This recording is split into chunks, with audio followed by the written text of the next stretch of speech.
Bueno, hola a todos, todas y todas. Bienvenidos a este espacio.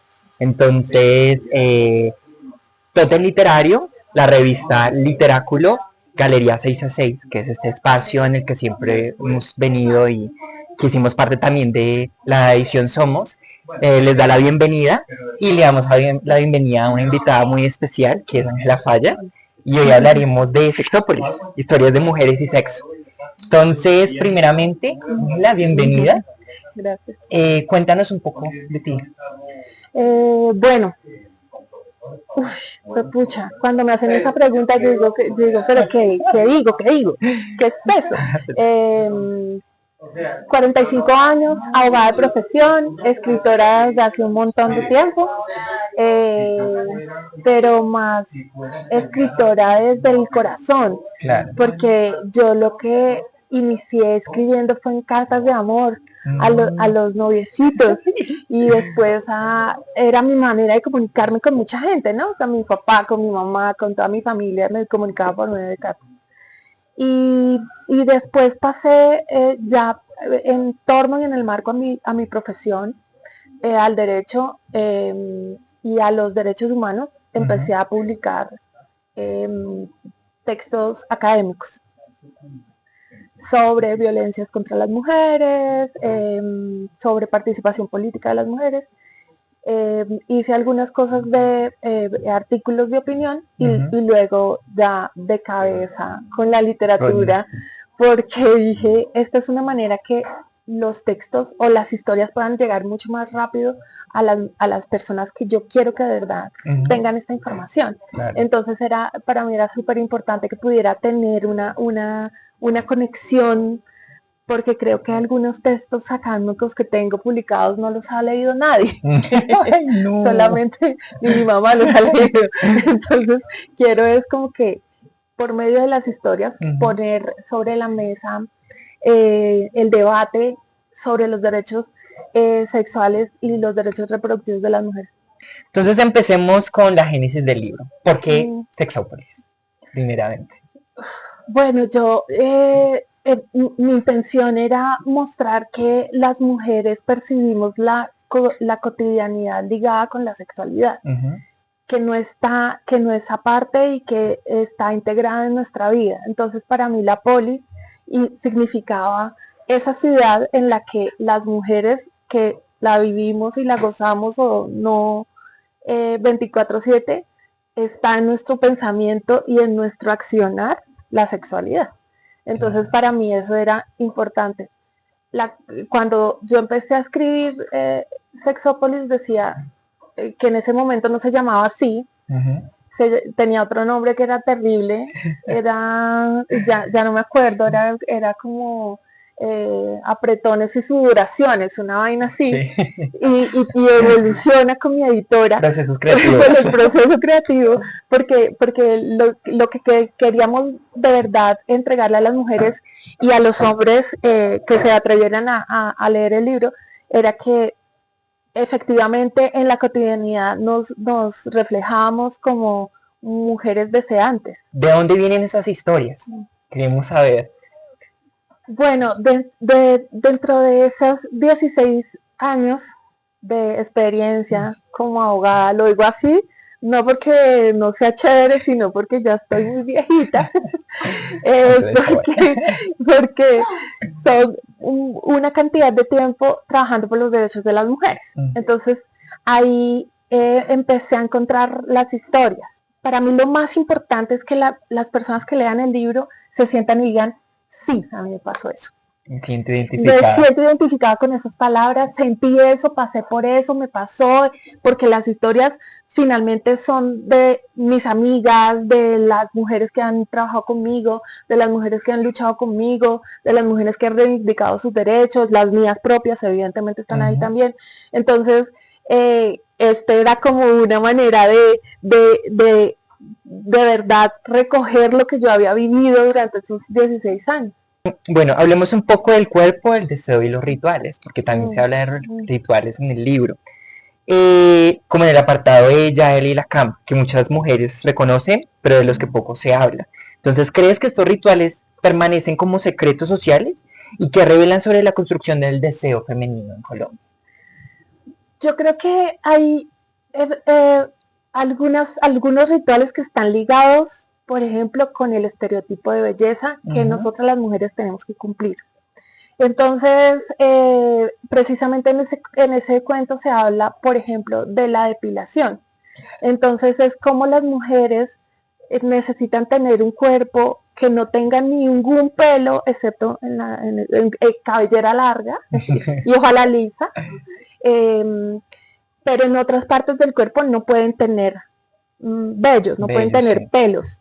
Entonces es como que está ligado este ritual a poder, de hecho, y lo dicen mucho en broma, como es que yo no me quería acostar con esa persona y por eso no me depilé, para que los pelos me limitaran un poco a irme y a decirle que sí. Sí, entonces esos rituales están muy ligados a eso. A nosotras las mujeres nos han enseñado a hacer, a generar deseo en los otros, sobre todo en los hombres. Entonces, ese deseo, como no, somos mujeres que necesitamos ser deseadas, entonces para ser deseadas necesitamos cumplir con unos rituales. Y esos rituales van desde la maquillada, el tacón, el cuerpo, cumplir con unos estándares de 90, 60, 90 y demás, que realmente no está ahí. Y del otro lado, como el hombre no necesita presentarse como un sujeto deseable, él no cumple con esos rituales, o más bien los rituales son mucho más pequeños y mucho más cortos que los que nosotras cumplimos, porque finalmente ellos están en esta posición de yo necesito desear. De hecho, claro, cuando empezamos nosotras los últimos tiempos a pensarnos la sexualidad desde un lugar del placer, se introduce el concepto de mujer deseante. Y entonces, a veces para algunos hombres es muy avasallador que nosotras las mujeres le digamos, como estás de guapo y me gustas y no sé qué, y entonces como, no, ¿por qué me estás diciendo eso? Precisamente anoche le decía a un amigo, próximo amante, no, entonces, Dios quiera, a un amigo le decía, guapo, ¿cómo estás? ¿Cómo te fue hoy? Y él, cuando me dice guapo, me sonrojo, y yo, ¡ay, no sea tierno! Porque es muy difícil para ellos sentir que nos lleva a un debate mucho más grande, y es que la sociedad, nosotras las mujeres hablamos del sistema, y este sistema nos impone muchas cosas a nosotras, pero también se las impone a los hombres. Claro. Y necesitamos que entre nosotros, o sea, esta lucha no es solamente de nosotras, sino de los hombres y de las mujeres, que necesitamos cambiar eso, que ese mismo sistema nos hace daño a las mujeres, le está haciendo daño a los hombres. Claro. Y tú mencionas lo de los rituales. El hecho de que estén estos rituales ya predeterminados de alguna manera, ¿consideras que estaría bien continuarlos y mediarlos con nuestros nuevos rituales? Por ejemplo, que tú dices, tomar iniciativa, ser coqueta con el hombre, sí, empezar con que él se ponga como tímido. ¿Estaría bien mediarlo o crees que debería haber una ruptura completa frente a esta imposición que se le hace a las mujeres? Yo per se creo que los rituales no están mal. Okay. Lo que creo es que no pueden ser rituales obligados. Listo. Que qué chévere que yo los pudiera elegir. Sí. Es decir, si yo no me quiero depilar las piernas, pues no me las depilo. Hago. Si yo hoy no quiero peinarme, bueno, esto sí me pasa a mí todos los días. Si hoy no me quiero pasar, no lo hago. Si hoy quiero estar no lo hago. Listo, me pongo en esta posición de mujer que desea y mujer que puedo expresar, o no, o sabes, como que el problema aquí es que es como si tuviéramos un estándar. Entonces necesitamos seguir esa misma línea y todo el mundo tiene que ir por ahí. Que nadie piense diferente, que nadie tenga un pensamiento crítico como para decir, no, pues esto no nos sirve a nosotros. Es como en los 90 teníamos una percepción de de la belleza de las mujeres que era súper delgadas, extremadamente delgadas. De hecho, se puso de moda unos pantalones que eran aquí, que eran súper bajitos. Yo nunca logré ponerme eso porque además las latinas somos carnosas. Entonces, para nosotras era muy complejo entrar en ese estereotipo y nos tocaba cumplirlo. Entonces, porque eso era lo que estaba de moda. Entonces ya uno no conseguía pantalones que no fueran altos, sino que eran el descaderadísimo. Entonces, no, pues toca comprar eso porque es lo único que venden. Entonces, creo que el problema no es el ritual, sino de verdad, desde el pensamiento crítico y desde la individualidad, atraerlo, si me gusta, no me gusta, si le queda bien a mi cuerpo, si no, si lo quiero hacer. Es una elección. Listo. Y ese deseo femenino que tú mencionabas puede reivindicar los espacios políticos y culturales frente a la representación de la belleza femenina, la sexualidad de la mujer. ¿Tú lo consideras? ¿Puedes verlo de esa manera? Yo creo que todo es político. Ok. Yo creo que el hecho de haber elegido esta camiseta, este uso, es un acto político. Porque creo que las mujeres, de hecho, siempre utilizo una frase que es con la que usualmente dedico los libros, que es: la revolución inicia en la cama. ¿Por qué? Porque creo que está ligado impresionantemente con cómo las mujeres somos poderosas en nuestro cuerpo, y si lo exploramos en la sexualidad, lo podemos sacar a lo público. O sea, si somos poderosas, sabiendo que nuestro cuerpo tiene esa llegada al placer, pero además tiene esa manera de desear, esa manera de ser deseada, que no está ligado siempre con la reproducción, que es un mito que también nos han hecho mantener durante mucho tiempo. Eso puede hacer que nosotras salgamos a lo público de una manera mucho más libre y mucho más empoderada. No me gusta mucho esa palabra, pero sí, como soberanas, desde su territorio, que es su cuerpo. Siempre hablamos de que el territorio de nosotras es esto, porque por aquí es donde pasa todo, por aquí es donde sentimos, por aquí es donde están las violencias, donde recaen las violencias, por aquí es donde hacemos que sucedan las cosas. Entonces, si políticamente nosotras, que hemos luchado durante mucho tiempo diciendo que lo privado se tiene que salir a lo público, lo privado también es la cama, es la sexualidad. Entonces, si lo sacáramos a lo público sería fantástico. El problema es que es muy difícil. Por ejemplo, este libro en algunas librerías no lo ponen en estantes, porque no, ¿cómo así? ¿Qué pensarán nuestros niños? ¿Qué pensará la gente? Y es como, no se trata de eso, se trata de que esto es lo que deberíamos tener en debate todo el tiempo, porque eso hace parte de la naturaleza. Si habláramos en lo público de esto, el poder de las mujeres estaría desde otro lugar.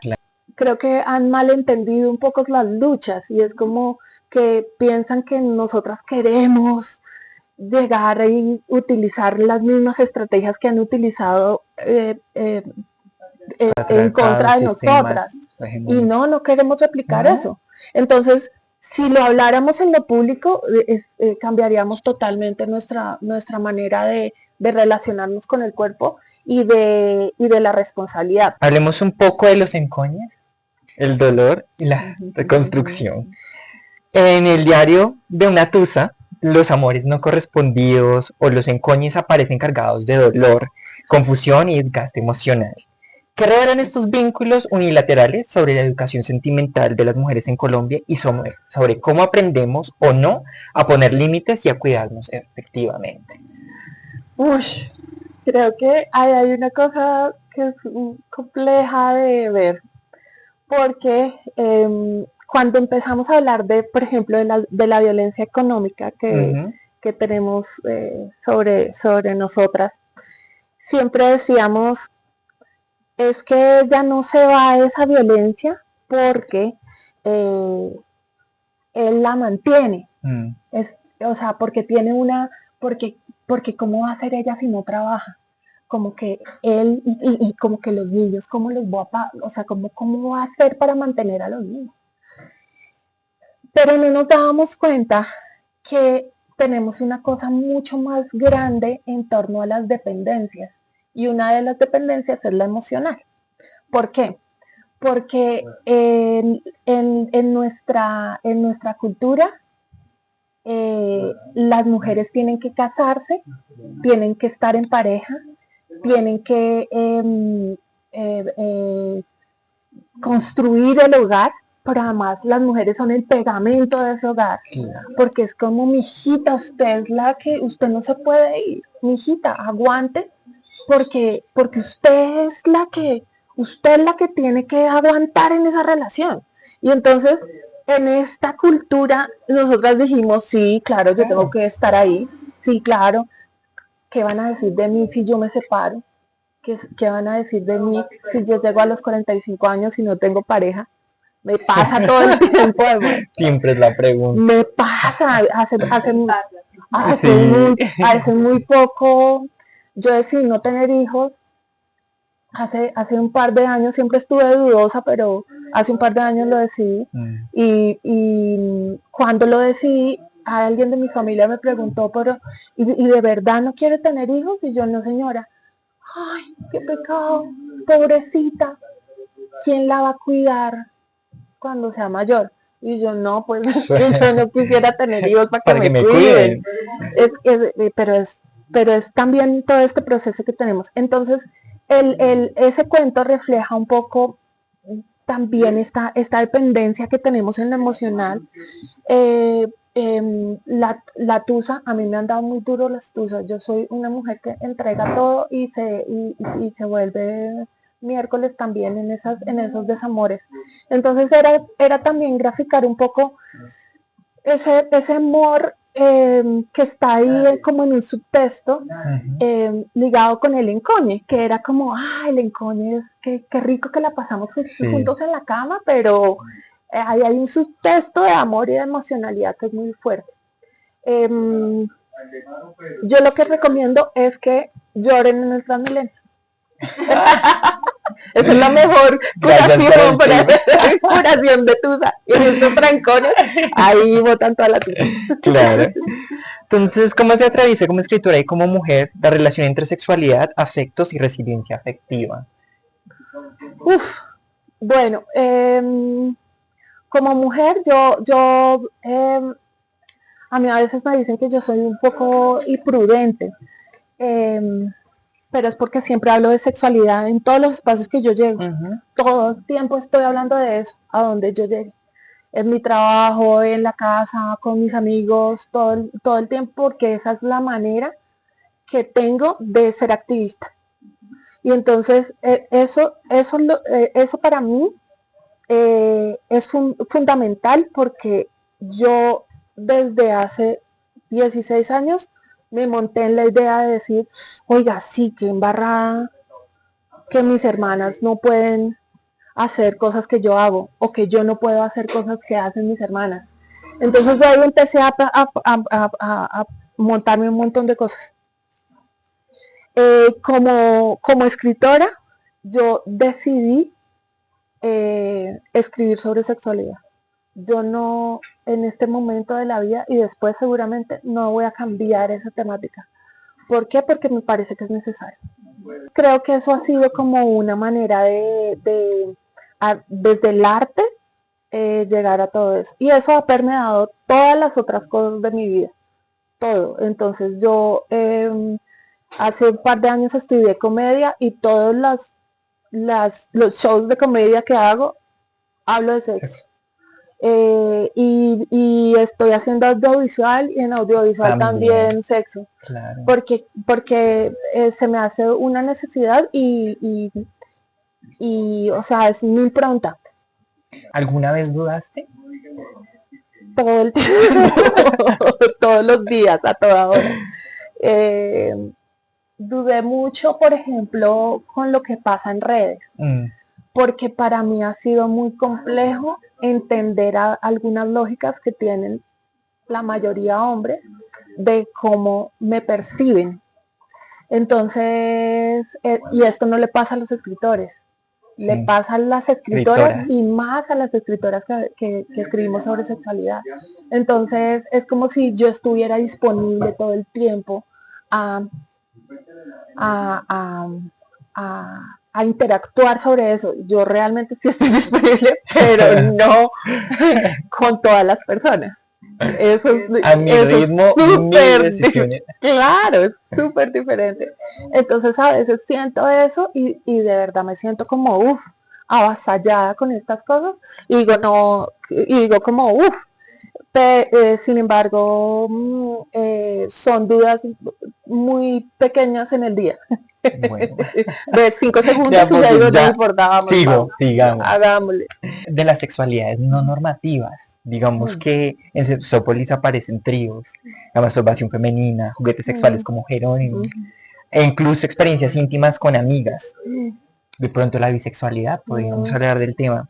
¿Qué buscabas cuestionar, ampliar o liberar al incluir estas narrativas? Yo creo que en la literatura, por fortuna, últimamente hemos estado con una apertura hacia la población LGBTI. Y necesitamos saber de sus historias. Porque creo que nosotras, cuando conocemos a alguien que pertenece a la comunidad, siempre lo reducimos a esa persona a lo sexual. Y entonces no importa si es un buen arquitecto, es que él es homosexual. Y yo, ¿por qué quiero enterarme de eso? Eso es secundario. O sea, eso a mí no me importa él cómo se relaciona. Me importaría, es que mi hermano contrató a un carpintero para que le hiciera unas cosas en la casa y me dice, contraté a un carpintero que es homosexual. Y yo, ¿y por qué no me dice que es buen carpintero? Sí. Y dice, no, es que yo quiero que usted sepa que es homosexual porque yo apoyo a la población. Y yo, gordo, no te hace así, no funciona. Así no funciona. No es la dinámica. ¿Cómo me le ocurre hacer eso? Pero él claro, él tiene desde un lugar muy, muy, digamos, muy bien intencionado. Pero lo cierto es que eso le pasa a la sociedad completa. Reducimos a las personas con esa orientación sexual y eso a mí me parece que es terrible. Entonces necesitamos contar las historias, necesitamos que figuren en las historias, porque esto es básicamente lo que nos ha pasado durante siglos a las mujeres, que las historias de nosotras eran, ¿cómo le sirvo a este hombre maravilloso? ¿Cómo hago? Todas mis historias, las protagonistas son mujeres. Claro que hay hombres, pero ellas son las protagonistas. Entonces es como, eso es necesario, pero además hace parte de la sexualidad de las mujeres, la orientación sexual diversa. Entonces sí era necesario tenerlo en el libro porque me parecía que si no estaba, era como no retratar esa polis, no retratar esa ciudad. Entonces, por ejemplo, el último cuento que lo pusimos de última precisamente para que fuera impactante, es de una mujer trans, que me parece que es súper bonito porque es esta manera de contar cómo la ven a ella y cómo ella ve al mundo, desde un lugar precioso que es la religión, además. Hablemos un poco de las relaciones efímeras. Puede que la relación sexual que tuvimos, el código que tuvimos con la persona, tenga sentimientos, haya cargado de sentimientos y emociones, pero ¿qué pasa con esas cuestiones de la sociedad? ¿Sí? En un país donde todavía se espera estabilidad afectiva, y continuidad de los vínculos sentimentales. ¿Cómo, yo lo coloco así, normalizar que las relaciones también pueden ser efímeras y que tú puedes sentirte bien en ese momento y seguir adelante sin encasillarte en otra persona? ¿Tú cómo lo percibes?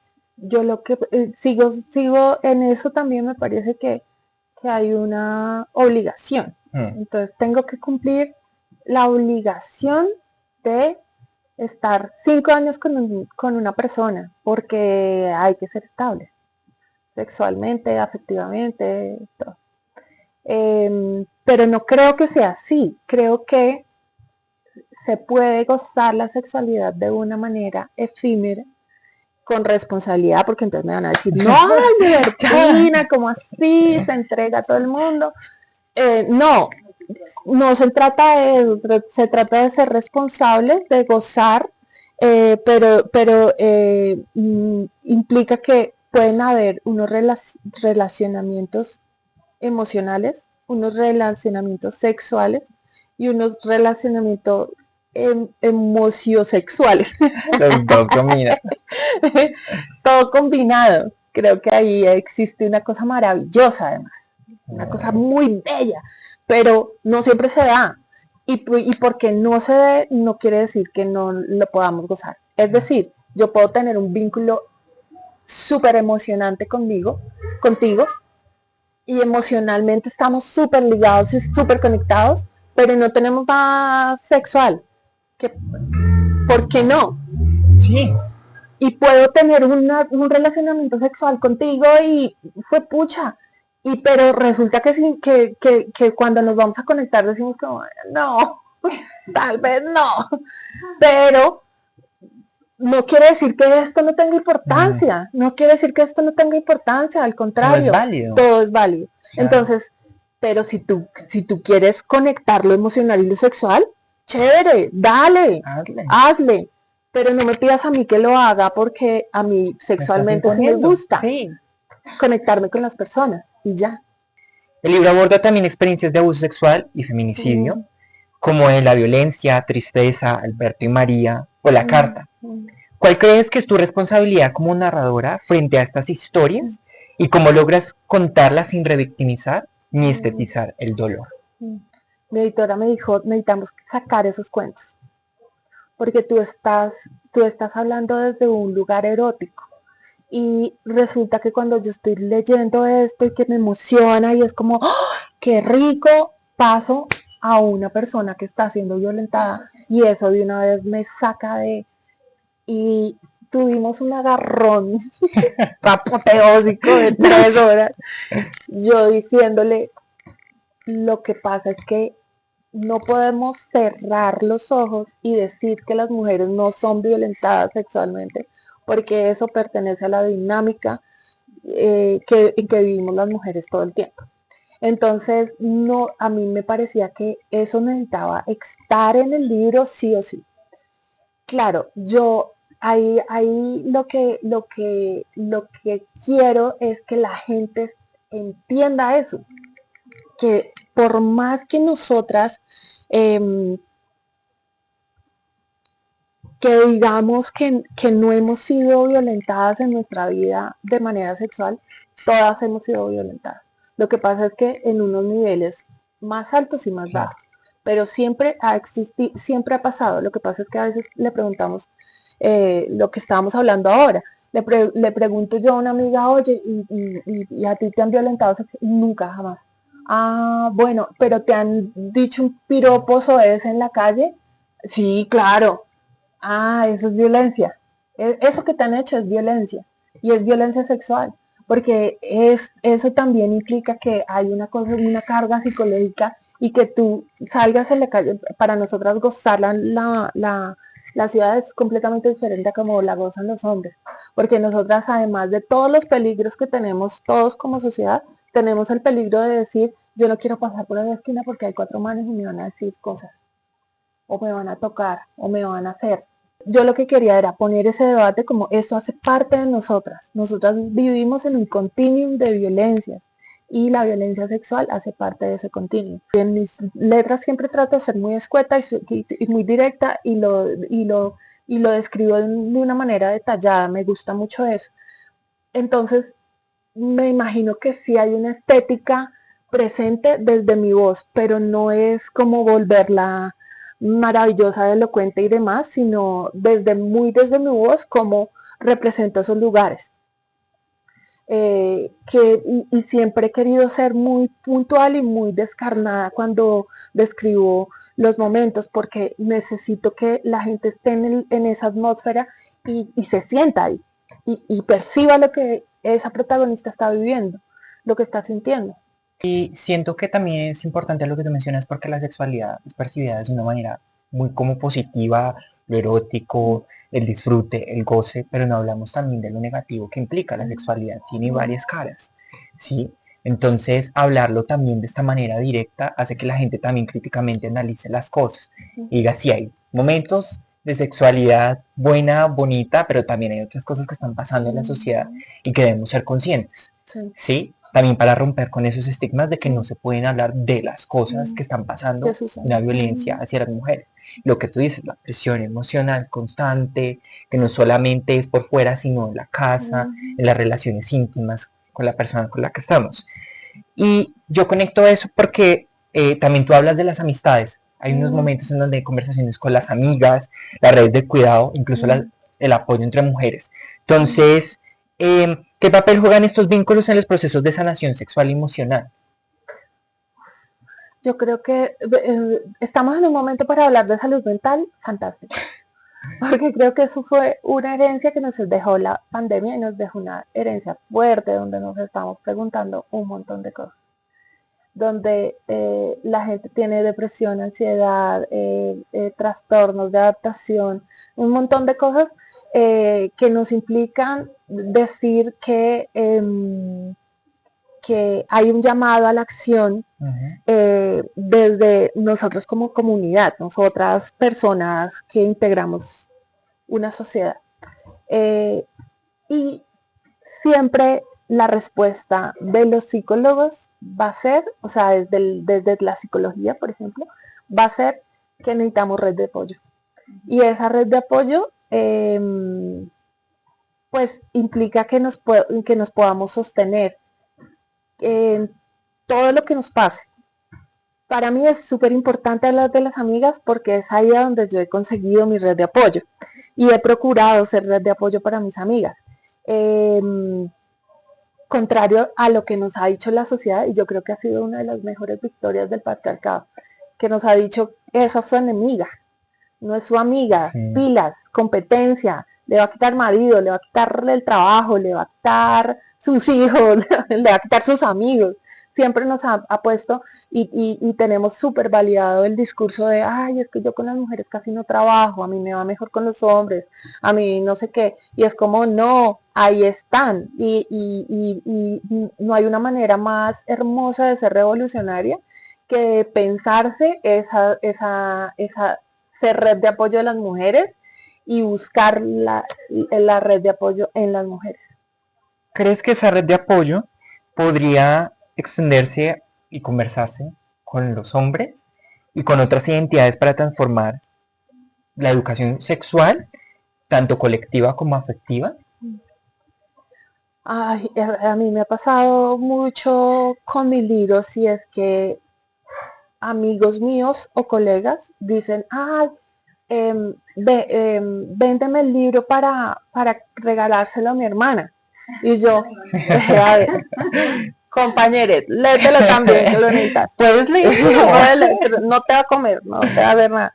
No, bueno, más allá de eso, y un poco como anécdota, es que siempre he pensado que si yo hablo con las mujeres, siempre me van a entender, porque estoy hablando de cosas que nos pasan. O sea, no es lo que, porque yo además uno es súper ególatra y dice, es que esas cosas que me pasan a mí, y es como, no, amor, le pasan a todas. Y entonces, cuando yo cuento eso, en los lugares donde voy a hablar acerca de derechos de mujeres, de los libros, de sexualidad, hay mujeres que se quedan mirando y me dicen, sí, claro, claro. Y claro, a mí me interesa eso mucho, porque es la conexión que tengo con las mujeres, pero es que me interesa también mucho más que los hombres digan, ya entendí. Claro, que unan todos los puntos. Eso me parece muy valioso. Yo no concibo la lucha, la revolución o el cambio cultural o de sociedad o lo que sea sin los hombres. Porque necesitamos de verdad desde el lugar de los hombres una transformación. Entonces para mí es importantísimo que lo podamos discutir y que podamos trabajarlos juntos y juntas. Ahora, no me parece, y esto sí es como una cosa muy, o sea, muy personal, que los hombres se proclamen feministas. No me parece. Me parece que son aliados ahí estratégicos y que desde su lugar, visto desde su lugar, desde el feminismo, pueden plantearse la masculinidad de otra manera, pero no pueden ser no pueden ser voceros del feminismo, no pueden llegar a esta lucha porque es una lucha netamente de las mujeres. Claro, que puedan generar todo un discurso y, claro, y accionar respecto de su masculinidad, eso me parece fantástico. Imaginar una sociedad donde se hablara de la sexualidad libremente, donde se viera equitativamente tanto el hombre como a la mujer y que no hubiera ningún tabú. Ay, es un poco utópico. Sí, es una utopía, pero... Es un sueño divino, pero ese sueño de esa utopía, o sea, yo soy feminista porque aprendí a creer en las utopías, si no, no sería escribo de sexualidades por eso. Yo siempre me lo sueño porque ese es el motor que me impulsa a decir, hoy voy a hacer esta charla y hoy voy a llegar con esta información y ojalá que alguien diga, una persona, yo ya ahí es ganancia. Uf, pucha, yo me imagino un mundo donde no hayan juicios, donde no tengamos que ocupar unas cajas y esas cajas no salirnos, donde podamos expresarnos, podamos aventurar, podamos ser creativos, podamos crecer en torno a cualquier cosa, no solamente la sexualidad, hablando un poco de lo que decíamos ahorita de que lo privado pase a lo público, porque siento que eso cambiaría todo, ¿no? Revolucionaría todo. Pero no solamente con las mujeres, sino con la población LGBTI, con los negros o afrodescendientes, con los indígenas, cómo ven su sexualidad las mujeres indígenas, cómo se la gozan, cómo nosotros tenemos 110 pueblos indígenas en Colombia, cuál es su expresión, cómo se mueven, todo eso y lograr entender esa posición, yo creo que es que lo que más nos tiene jodido es la discriminación y la diferencia. Entonces, sin esas dos cosas, creo que ahí sería divino. Y seguramente no habrían abogados. Seríamos mucho más felices. Yo soy escritora. Ya no abogada, escritora. Yo cambio, yo soy camaleónica. ¿Y crees que Sexópolis empieza a forjar ese camino para esa utopía? Sí, yo quisiera, porque además hay lo que les decía ahorita, que si hay una persona que se lleva ese mensaje y lo puede incluir dentro de su vida, ya para mí es fantástico. Me han llegado mensajes de mujeres que lo han leído y me han dicho como, no, Fallita, yo cambié y vi, de hecho la suegra de mi hermano se lo leyó y me dijo, ¿será que yo puedo hacer todas esas cosas? Y yo, ¡te dale! O sea, ¿sabes? Como que, sí, una señora de 70 y pico de años y yo le decía, no, hágale, no. Fui a la cárcel El Pedregal en Medellín y me senté con las reclusas y ellas hablando acerca de el sexo anal. Y era como, ¿pero usted sí le gusta? Y yo sí, hermana. Todas, ¿saben? Como que todas estas cosas yo decía, pucha, de alguna manera. Claro, todavía estamos en una sociedad que es muy goda, que además me parece muy chistoso porque por lo que he logrado percibir y lo que he logrado vivir desde mi experiencia, la manera de gozarse la sexualidad es avasalladora en Colombia. Avasalladora, ustedes no se imaginan. pero cuando estamos en lo público, uy, no, ¿cómo se le Claro, ocurre? no, eso Eso nunca es pasa. pecado. No, pero por ¿Yo? favor, pero si no están casados, ¿cómo así? No, ¿Qué está sepárense. pasando? ¿Qué está pasando? No se toquen, no se toquen. No, Sí. somos súper mojigatos. Y entonces, chévere que no existiera eso para que las letras llegaran más a otros lados, no solamente las mías, sino de muchas otras mujeres que están escribiendo acerca de sexualidad y que pudiéramos ampliar ese debate a muchas otras cosas. Yo pongo mi granito de arena y seguramente ese va a ser siempre el lema, ¿no? Como que desde tu lugar, ¿qué puedes hacer? ¿Por qué recomiendo leerlo? Porque creo que son cuentos que son muy honestos acerca de la sexualidad de las mujeres. Porque creo que facilita el panorama para acercarse a la sexualidad. No estoy diciendo que sea la panacea o la Biblia, pero sí acerca mucho al debate. Creo que hay unas cosas de las que no hablamos, por ejemplo, los orgasmos en las violaciones, por ejemplo, las mujeres que han muerto por que son mujeres y porque han querido vivir su sexualidad de una manera plena, porque hay mujeres que gozan y disfrutan solas, porque hay mujeres diversas que les gustan otras mujeres, porque hay mujeres trans que también ejercen un papel súper importante en la sexualidad de las sociedades. Entonces creo que ahí hay un panorama bastante amplio y que puede acercar muchísimo a unos debates profundos. Necesitamos que las mujeres que escriban tengan esta posibilidad de ser leídas. Por fortuna tenemos ahora un gran movimiento de mujeres que está posicionando sus libros y que están haciendo toda una revolución acerca de la escritura en Colombia de mujeres. Oráculo también. Claro. Pero además es algo que hemos hecho durante mucho tiempo, pero no hemos visibilizado. Y necesitamos visibilizar. Es necesario. Porque sí lo estábamos haciendo. Lo que pasa es que no teníamos la posibilidad de publicar, que es algo diferente. Y reflexiones, tomen agua, usen condón, amen mucho, y cuídense un montón, ámense un montón. El autocuidado también implica el cuerpo y también implica la mente. Hay que ponerle cuidado a eso y podemos ser red de apoyo, podemos cuidarnos entre todos y todas. Ahí hay una cosa valiosa que tendríamos que ver en la sexualidad. O sea, no solamente en otras cosas como de ven te voy a escuchar, sino que también en la sexualidad. Es decir, pásense los tips de las cosas que han hecho. Ay, listo.